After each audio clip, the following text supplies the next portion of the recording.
El Col·legi Immaculada Concepció realitza al llarg de l'any diverses campanyes solidàries per ajudar les persones més desafavorides, ja siguin del nostre país o de fora. Divendres passat van organitzar el tradicional sopar de la fam, on alumnes, professors i famílies es reuneixen per menjar només pa i aigua. Aquest gest simbòlic va acompanyat d'una recollida de diners per enviar algunes de les missions que les monges agustines tenen per tot el món. La vetllada va comptar amb l'actuació del Cor l'Amistat i la resposta va ser, com sempre, molt bona. El pavelló d'esports del Col·legi Immaculada Concepció ha tornat a ser l'escenari del tradicional sopar de la fam, que cada any organitza aquest centre educatiu per ajudar a qui més ho necessita. Enguany, l'acte ha estat dedicat a l'escola Alberg Sant Agustí de Cafayate, a l'Argentina. Allà, les germanes agustines missioneres donen classe a 270 nens i nenes i també els imparteixen tallers perquè aprenguin un ofici i puguin treballar dignament.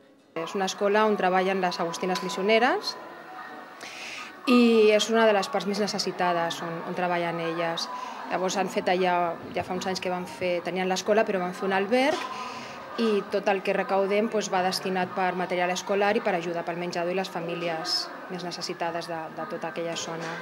L'entrada simbòlica per participar en aquest acte era d'1 € que es canviava per un cor de paper. A partir d'aquí, cada persona podia fer l'aportació que volgués per ajudar els nens i nenes de l'escola de Cafayate, un gest solidari que no es va quedar aquí.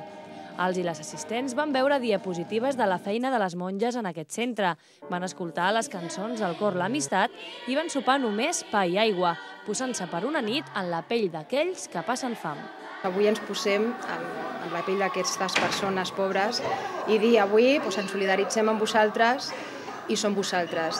També pels nens, de vegades els hi diem, és com si allò que gastem nosaltres en un sopar ho entreguem ara a aquests nens i aquest dia no fem aquest sopar.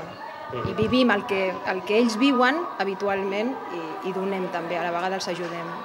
L'Escola Immaculada Concepció va tornar a demostrar la seva solidaritat i és que aquest sopar té cada any un alt índex de participació.